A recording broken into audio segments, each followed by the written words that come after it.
I was 21, and we often lived on a small pond directly in our backyard. By the pond was a small city park. Our neighbors were a bit further away, an expensive luxury block compared to the rest of the city, so they were great assets. But that was when I was in college and my parents were making a lot of money. It was me, and my room was the last one, and it had the best breeze with all the windows, and the couch was right next to the window. I heard voices, and the voices continued. I even reached the window and looked at the room and the floor as if there was someone splashing. I heard a man muttering the splashing of the water. Someone must have been swimming in the water and entering every house in the pond. As I did, only a little of the pond was visible, and to anyone who could see my resolution, splashing and muttering. It stopped. I thought someone was swimming or something, which seemed odd, because no one really swims on a whim all the time. But to be honest, whether it was a neighbor or not, I wasn't going to confront whoever it was. I turned back.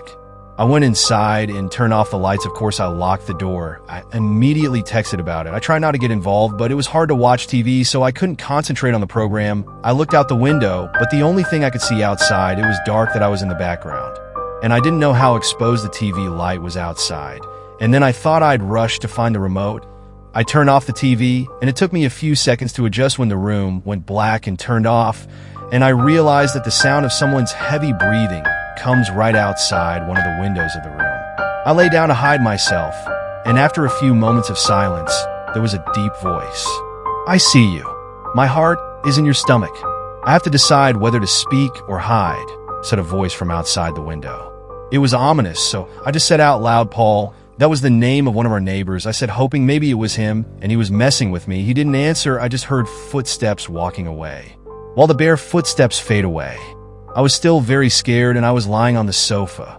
I lay down for a few minutes and thought I'd check and ran straight to the door. It was locked after a while. I texted my whole family about what happened. My father told me to turn on the light and see if anyone was still there. He told me to be the man of the house and protect it, so I listened and checked the back deck. It turned out I had brought the big knife out on the deck with me, and I looked down. There were wet footprints on me at that time. Half of them were dry.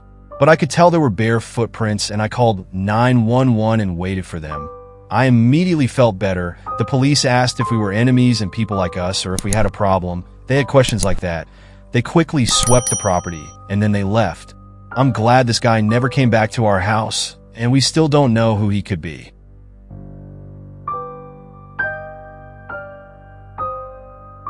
My parents moved out of a house that had been in our family for 3 generations. I struggled with depression most of my life. It was terrible because I spent so much time alone in my room. Our house was in a very wooded area. The trees surrounded my house on 3 sides and the forest that separated it from the neighbors. The room I was in was very big, so that the back corner of the house was facing the forest with windows on 2 walls. To be honest, for my year was pretty scary. I was in elementary school, and I was at the age where sleeping in my parents' bed after a nightmare was not acceptable. However, I was still accused of having an active imagination. The first thing I noticed was my night light had different color settings. I loved it. Keep it on red. This is what I was sleeping most nights at night. I woke up randomly at night. It was unusual. I was exhausted. I fell back asleep less than a minute.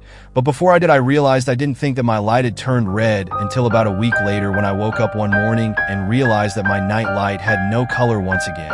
As usual, I asked my parents why with my night light. They kept messing up and told me they don't know what I'm talking about. I explained what happened to them, and they told me that's what they always had a problem with. They knew better. And I saw that my night light was completely disconnected. I was sitting on the ground, and my parents dismissed my worries and told me that my brain must be like that. My father said that I was too old for the night light anyway. They were lying to me. They probably thought I should have been older. Then the incident itself caused a conflict between them. And we both accused each other of hiding it, and neither of us would budge. I believe my parents would lie to me about something like this, but there was nothing I could do. Normally, they would tell me that I was going through puberty and that my body changes were normal. What should I do the next time this happened? And there was nothing but toys and an old poster. Hearing a rustle in I woke up in my closet. It was torture. I couldn't take it anymore. I begged my parents to believe me, and my father got angry and dragged me to my closet to prove that there was nothing in the closet and started throwing. The huge hole in the wall, I saw where the posters were, and I stared, I screamed, and my dad took out his flashlight. The hole was so deep, he couldn't see where it was going, so my dad ran outside and started checking the outside of the house. There was a small hole in the house, and it was digging a little bit that it was more of a separation, that there was a passage through the woods to my room. My mom and I were out that night, and we went to my aunt's house, and I stayed at my aunt's house shortly after that to do this. I do think about this experience, but I have to face it. In the end, my parents also refuse to talk about the incident and think it's partly because they feel guilty for not taking me seriously, and probably never if you're kids. They come to you with something that seems out of the ordinary.